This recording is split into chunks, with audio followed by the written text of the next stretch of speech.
Okay, today we're going to talk about special types of angle pairs. So the first kind are called adjacent angles, and angles that share a vertex and a side. Okay, but basically that just means they are next to each other.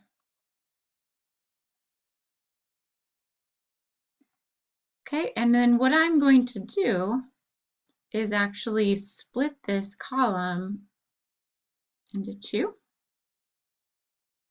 and I'm going to do two pictures.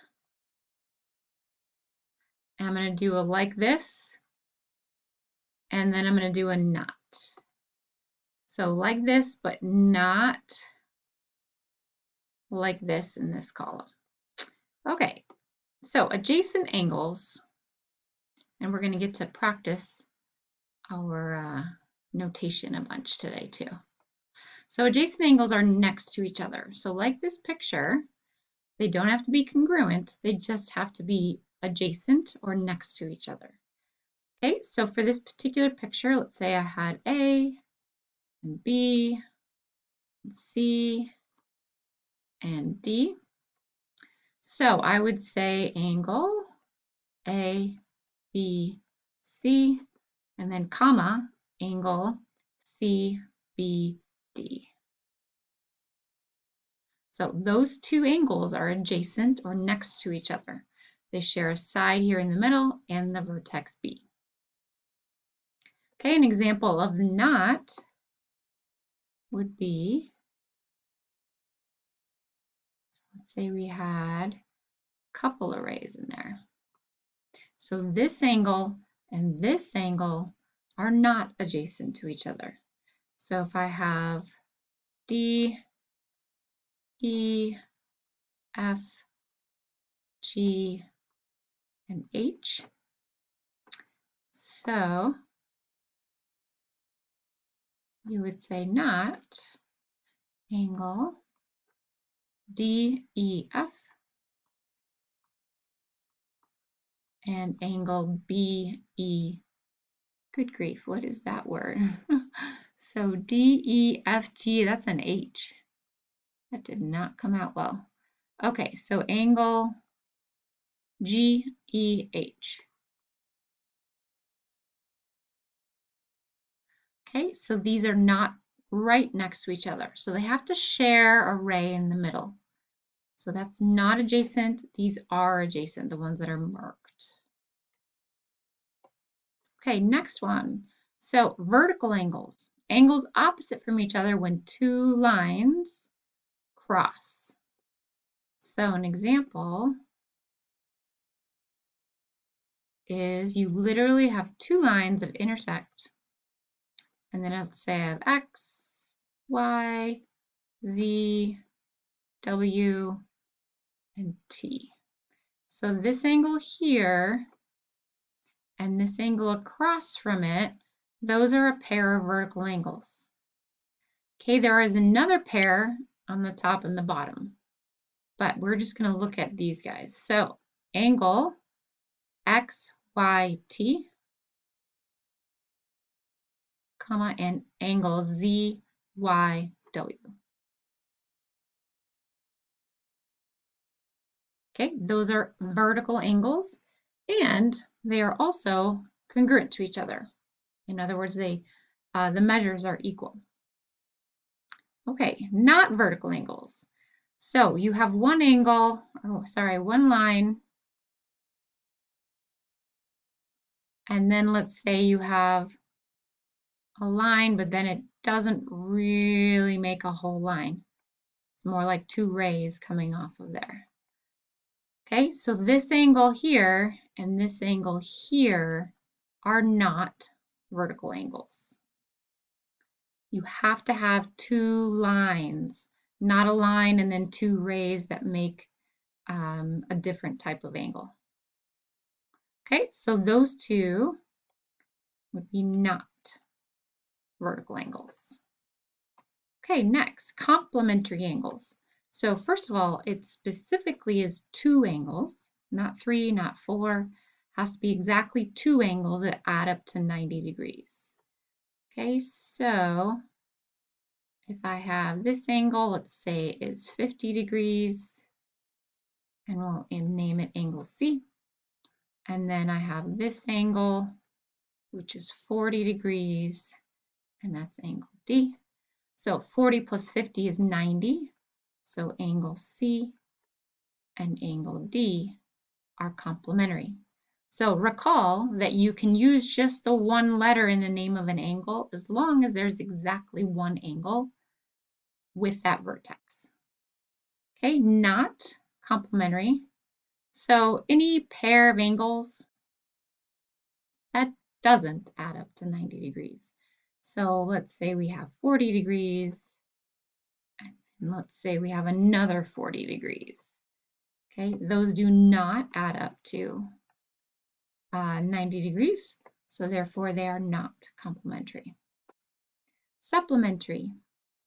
So supplementary angles are going to add up, again it's 2, that add up to 180. Now they do not have to be attached or adjacent to each other, but they could be. So let's say this is angle X and this is angle Y.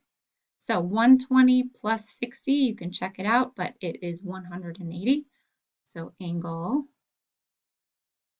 X and angle Y are supplementary. Okay, now emphasizing that it does have to be a pair of angles. So let's say I draw it this way. Let's say this is 110 degrees, and then I have 30 degrees, and then I have another angle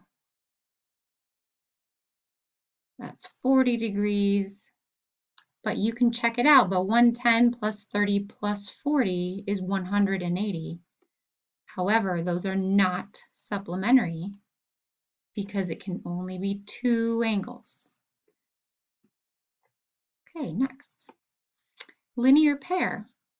So a linear pair, again, pair of angles, it's 2 angles that are supplementary and adjacent. So they add to 180 and they're next to each other.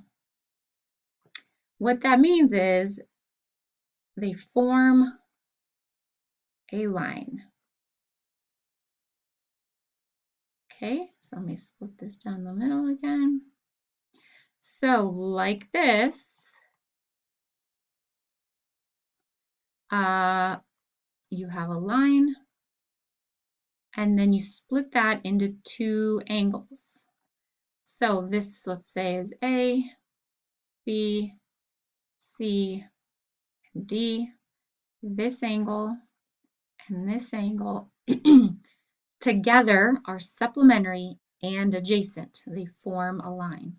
So I would say angle CBA and angle CBD. Okay, not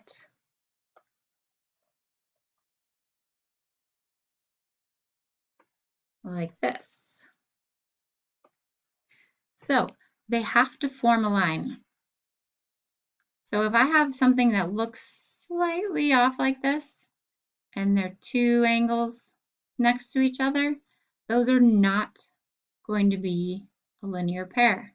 They have to be next to each other, but they have to form a straight line. Okay, angle bisector. So bisects, again, we used that word a couple of times already. Bisects means you are going to have an angle cut into 2 congruent angles. These have to be congruent or the same measure of angle. So let's say this is D and E and F and G.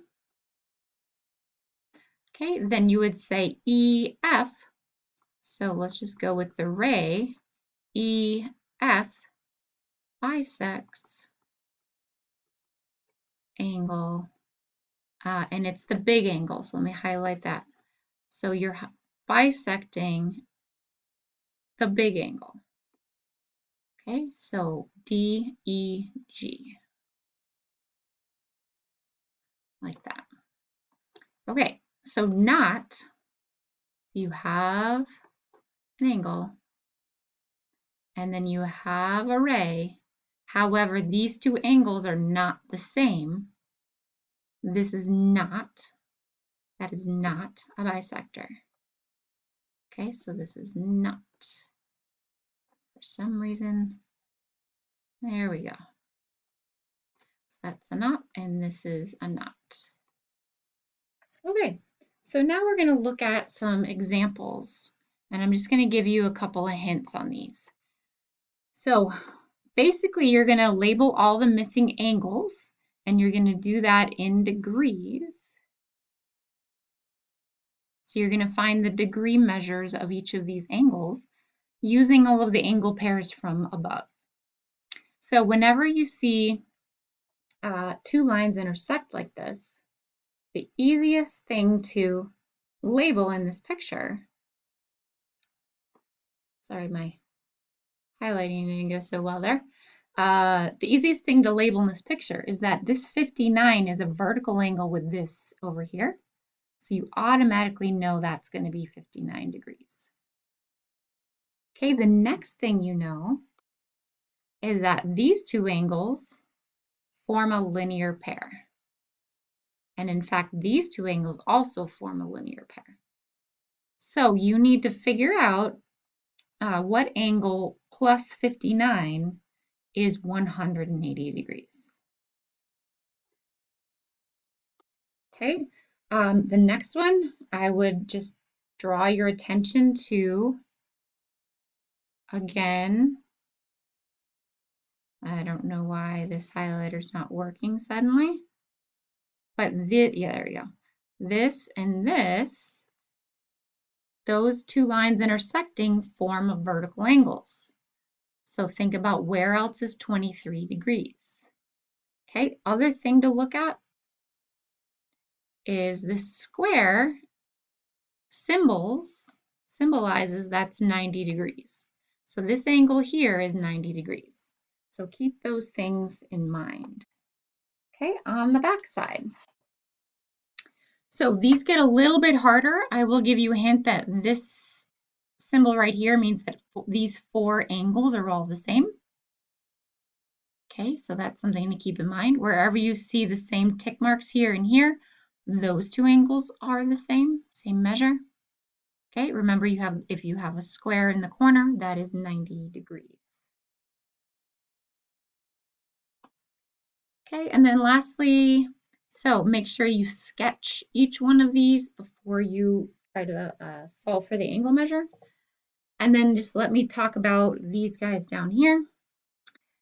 So complementary and supplementary, reminder, supplementary is 180 degrees, complementary is 90 degrees. So how you fill this chart out is you start with an angle, and then you think to yourself, this angle plus something adds up to 90. Okay, so you can just figure that out on a calculator, but it should be 58 degrees. So these two add up to 90. Then to do the supplementary, you still start with this original angle. So 32 plus something is 180. Okay, so that is going to be 148. You can use a calculator. Then just a real quick hint, when you're working backwards, so let's say the supplement was 178, you still want to figure out the angle first. So 178 plus something is 180. That's going to be 2. And then 2 plus something is 90. And then that's going to be 88. So that's how you fill in these charts. Okay, see you next time.